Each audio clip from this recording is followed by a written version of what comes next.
Thomas Sankara, a name that resonates with power, passion, and an unyielding spirit for justice. The name still sends shivers down the spines of the powerful. Sankara was not just a leader, he was a force of nature, a whirlwind of change that swept through Burkina Faso and left an indelible mark on the African continent. Born in 1949, this man wasn't just a leader, he was a visionary, a man who saw beyond the immediate struggles and envisioned a future where his people could stand tall and proud. He was a revolution on two legs. His speeches ignited the hearts of many, and his actions spoke even louder. Sankara's charisma and dedication were palpable, making him a beacon of hope for the oppressed.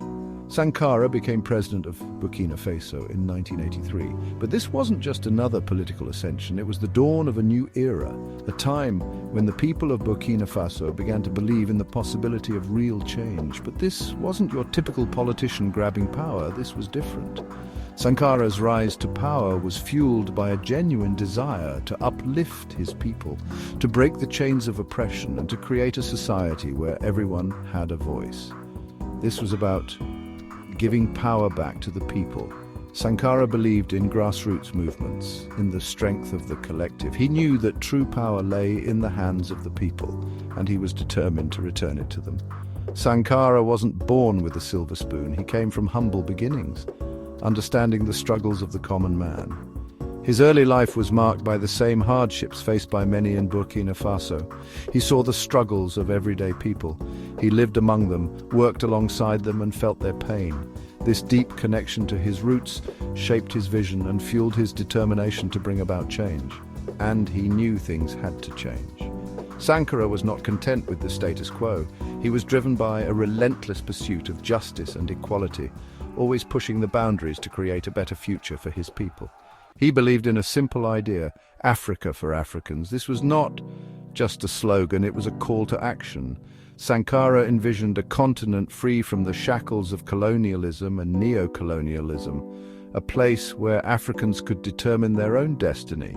He wanted to free his people from the chains of colonialism and neo-colonialism. Sankara's anti-imperialist stance was clear and unwavering.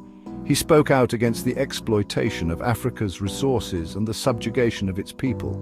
He wanted to build a Burkina Faso that was truly independent. His vision was of a self-sufficient nation, one that could stand on its own without relying on foreign aid or intervention. Sankara was a man of action. He didn't just make promises, he delivered.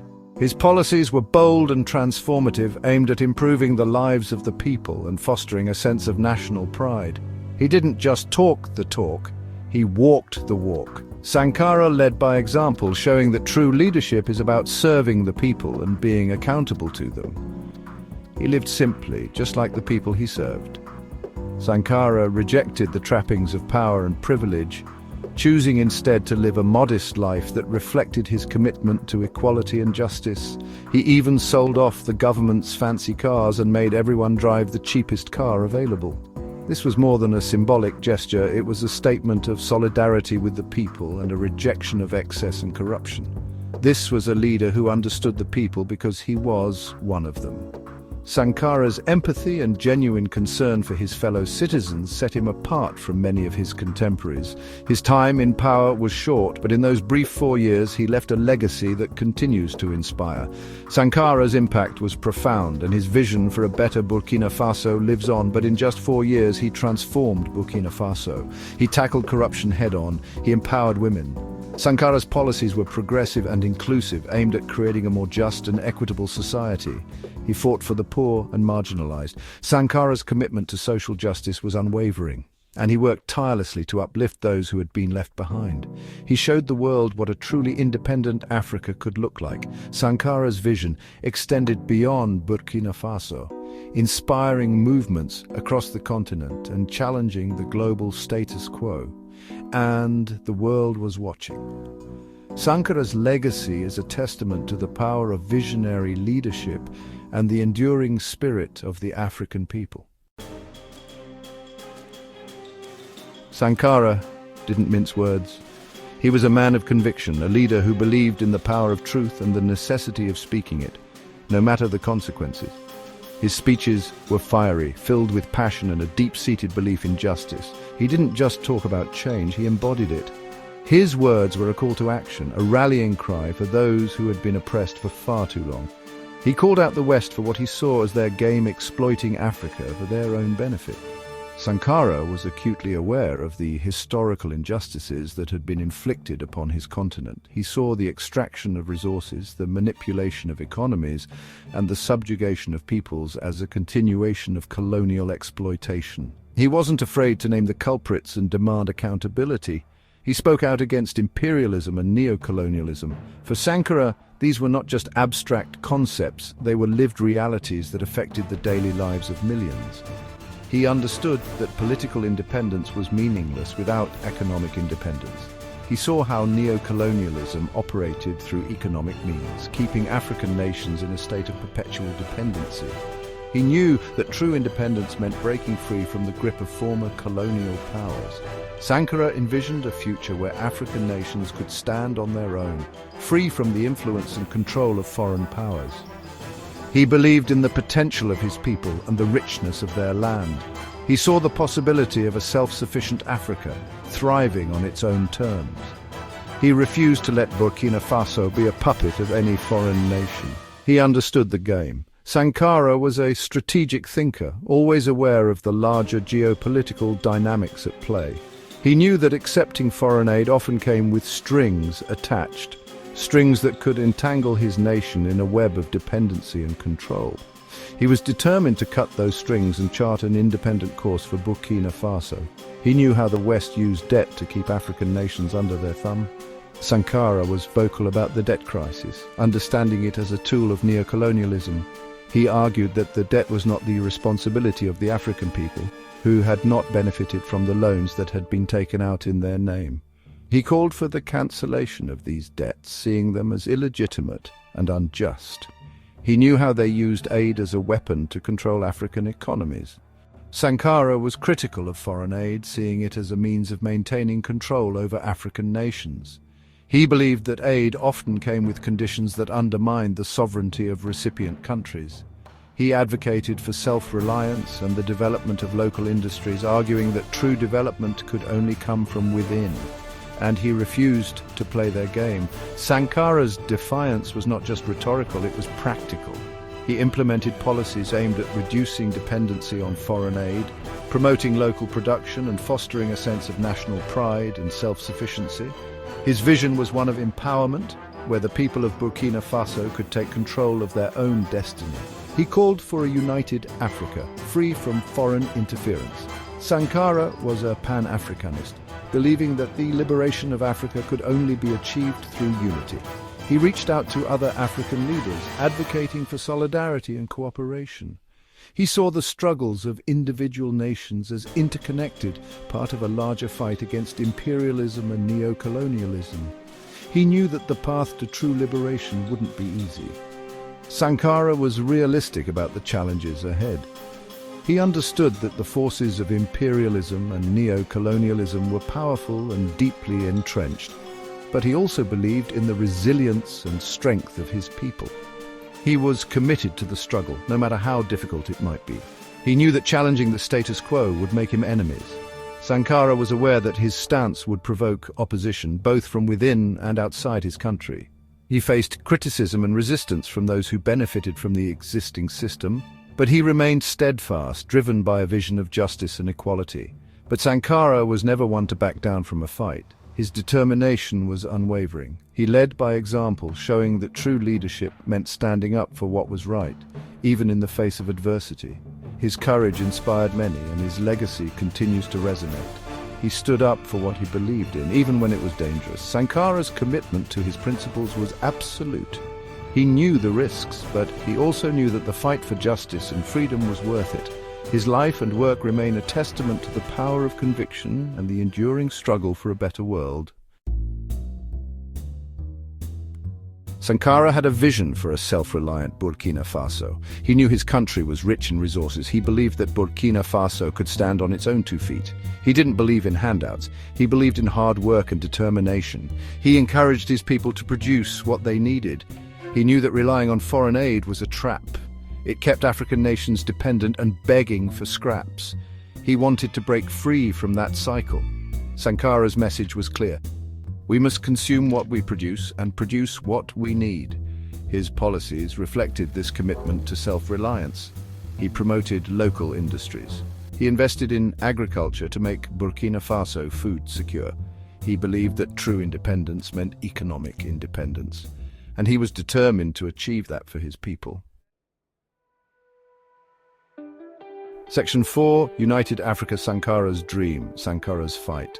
Sankara didn't just dream of a free Burkina Faso. His vision extended far beyond the borders of his homeland. He envisioned a continent where every nation, every community, and every individual could live in freedom and dignity. He saw the potential for greatness in Africa, a potential that could only be realized through unity and collective effort. He dreamt of a free Africa, a united Africa. An Africa where the artificial borders imposed by colonial powers would no longer divide its people.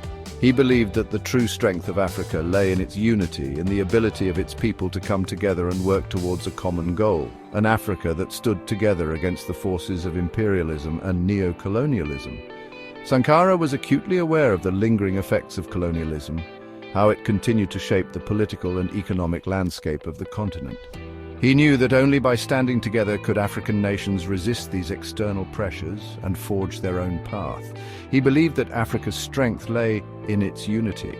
He often spoke about the need for solidarity among African nations, emphasizing that the challenges faced by one country were challenges faced by all. He saw the liberation of Africa as a collective struggle, one that required the cooperation and support of all its people. He called for Pan-Africanism, a movement close to the hearts of many across the continent.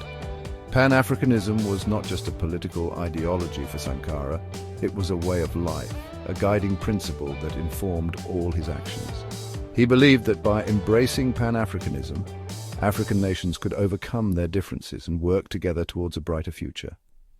He knew that a divided Africa was a weak Africa. He often spoke about the dangers of division, how it played into the hands of those who sought to exploit the continent's resources and people. He believed that only by coming together could African nations truly achieve independence and self-determination. He saw how colonial powers had drawn borders, pitting African nations against each other. These borders were designed to divide and conquer, to prevent the people of Africa from uniting against their oppressors. Sankara understood that these artificial divisions had to be overcome if Africa was to achieve true freedom. He wanted to heal those divisions. He worked tirelessly to build bridges between African nations, fostering a spirit of cooperation and mutual respect. He believed that by healing these divisions, Africa could become a powerful force for change in the world. He wanted to build bridges of solidarity and cooperation. He reached out to other African leaders, encouraging them to join him in his quest for a united Africa. He believed that by working together, African nations could achieve far more than they ever could alone. Sankara's Pan-Africanism wasn't just talk, it was a call to action, a rallying cry for all those who believed in the potential of Africa. He inspired countless people across the continent to join him in his fight for freedom and unity. He put it into action. He traveled across Africa, meeting with leaders and activists, sharing his vision and building alliances. He knew that words alone were not enough. Action was needed to bring about real change. He strengthened ties with other African nations. He worked to create a network of support and solidarity, believing that a united Africa could stand strong against any challenge. His efforts helped to lay the groundwork for a new era of cooperation and mutual support among African nations. He supported liberation movements fighting against colonialism and apartheid. He saw these struggles as part of a larger fight for justice and equality, and he offered his support to those who were on the front lines of these battles. He believed that the liberation of Burkina Faso was intertwined with the liberation of all of Africa. He understood that true freedom could only be achieved when all African nations were free, and he dedicated his life to making that dream a reality. Section 5, The People's Land, the People's Power, Radical Reforms. Sankara didn't just talk about empowering the people, he took concrete steps to make it happen. One of his most radical moves was land reform. He knew that land was power. He saw how a small elite controlled most of the land in Burkina Faso, while the majority struggled to survive. He redistributed land from wealthy landowners to poor farmers. He believed that those who worked the land should benefit from it. This was a direct challenge to the old order, a way to dismantle the structures of inequality. Sankara also championed women's rights. He knew that no society could truly progress if half its population was left behind. He brought women into government. He promoted their education and economic empowerment. He challenged traditional patriarchal norms. Section 6, Speaking Truth to Power, Sankara versus the West. Sankara was a thorn in the side of Western powers. He refused to be silenced. He criticized their hypocrisy. He called out their double standards. He exposed their role in propping up corrupt dictators in Africa. He demanded that they respect Africa's sovereignty. He refused to bow down to pressure from the West.